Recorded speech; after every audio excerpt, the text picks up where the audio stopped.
Message কেন?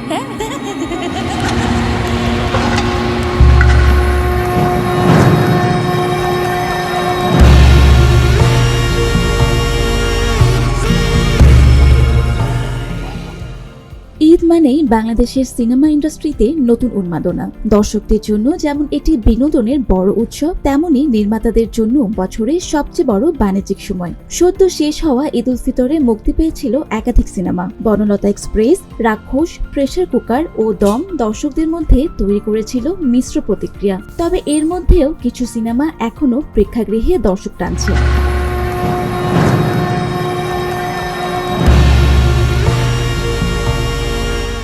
এরই মধ্যে শুরু হয়েছে আসন্ন ঈদুল আজহাকে ঘিরে বড় পর্দার নতুন প্রস্তুতি। একে একে চূড়ান্ত হচ্ছে বহু প্রতীক্ষিত সিনেমার তালিকা। ঈদুল আজহায় আলোচনার শীর্ষে আছে রোহিত। হাওয়া খ্যাত নির্মাতা মেজবাউর রহমান সুমনের এই সিনেমাটি ঘিরে দর্শকদের মধ্যে রয়েছে বাড়তি আগ্রহ। ইতিমধ্যেই প্রকাশ হয়েছে সিনেমার প্রথম গান, শুরু হয়েছে জোর প্রচারণা।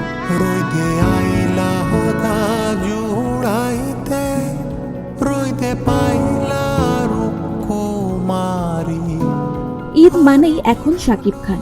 এবার ঈদুল আজহায় তার নতুন সিনেমা রকস্টার নিয়ে ভক্তদের প্রত্যাশা তুঙ্গে। সাবিলা নূরের সঙ্গে দ্বিতীয়বারের মতো জুটি বেঁধেছেন তিনি।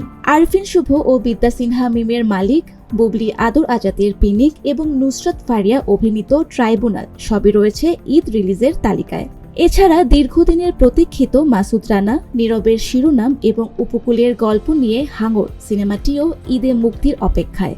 সব মিলিয়ে ঈদুল আজহায় ঢালিউডে তৈরি হচ্ছে তারকাবহুল এক সিনেমা যুদ্ধ। কোন সিনেমা বাজিমাত করবে এখন সেটি দেখার অপেক্ষায়।